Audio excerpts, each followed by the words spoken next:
Houston, we got a problem.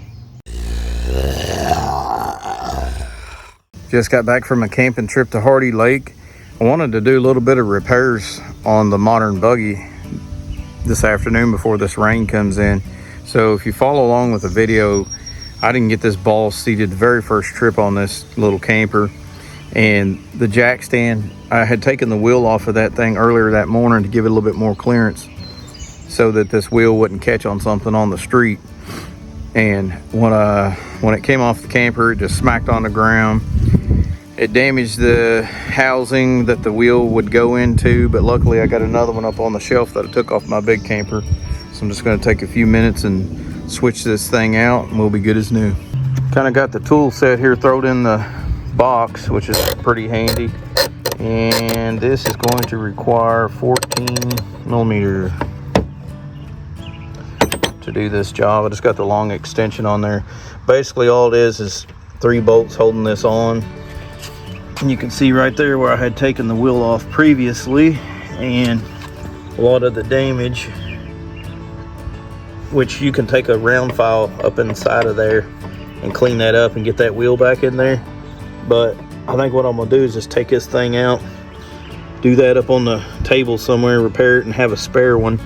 But I've got this one laying and not being used currently, and I'm gonna put it on here. Like I said, just take this and throw it up on a shelf, and then I'll have another spare one. That is what you call some road rash action. When that sucker hit the ground and slid, it just flattened out that whole neck. So I can clean that up with a drill bit or something, have it good as new, some type of round file.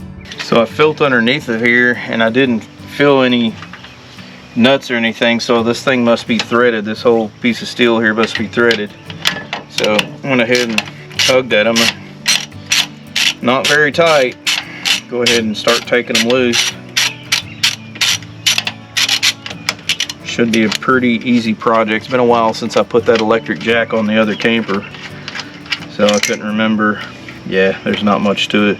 Literally maybe 1 3/4 inches. I'll set them over here out of the way for now. Move on to the next one.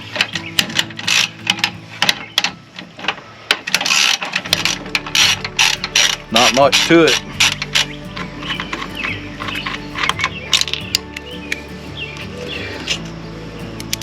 Number 2. Definitely not as tight as I thought they would be. This is really simple though, and I'm glad I had one of these up on the shelf.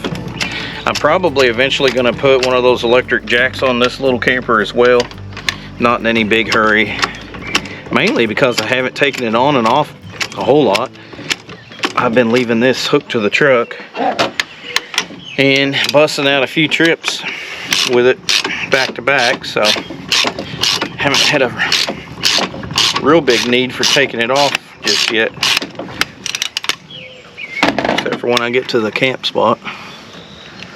All right, there's the third one. Now we just lift it off of here. Let's move your wires over to the side. Piece of cake.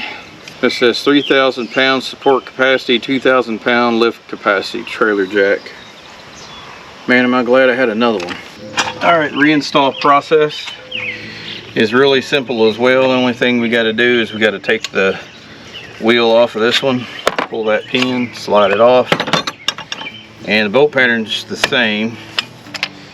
So you just want to make sure that you get your crank in the right spot. So your crank will be facing towards the truck. Don't want to put it facing towards the toolbox. You could put it off to the side if you want. I guess you've got 3 options, but this will probably hit the toolbox as you spin it around. So I'm going to keep it towards the truck like this. Drop it in there. Hopefully it fits. Looks like a pretty smooth fit.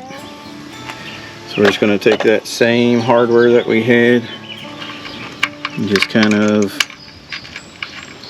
hand tight those, or get them started by hand. Probably wouldn't hurt to put a little grease around these. Didn't have any trouble getting them out. This makes it nice when you put these wheels on here. As light as these things are, sliding them around the driveway or moving them around the driveway. But you just got to remember to have have them on level ground, because man, if you don't, a lot will take off with you. Alrighty, we're almost done.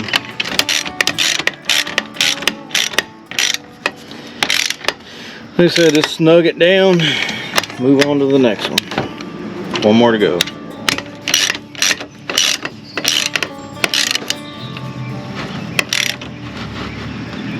Alright, double check the rest.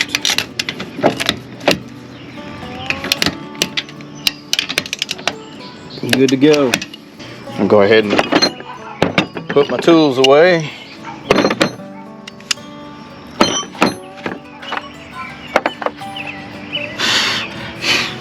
Pretty handy to carry a tool set with you. One of these little campers comes in pretty handy. Now we just take the wheel, put it back up on that shaft, put the pin in it. We're in good shape. This is the old wheel that I had. This is that new wheel. Honestly, I think I'm just going to throw that new wheel back on there. It's got a little less crud on the tread than the old one does. Not that it matters. As soon as I put the new one on there, it'll probably pick up some stuff too, but if it works, yep, it does. So you're just getting that lined up, put your pin in there, which might be a little tricky.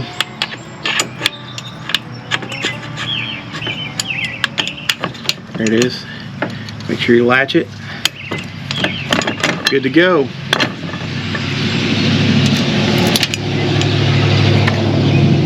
Now we can crank this thing down, get it off the truck, get it parked to the next trip.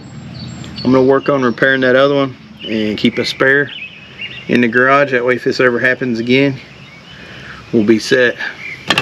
Thanks for tuning in to this quick little video on how to switch out a jack stand crank hoist for your teardrop camper. We'll see you next time.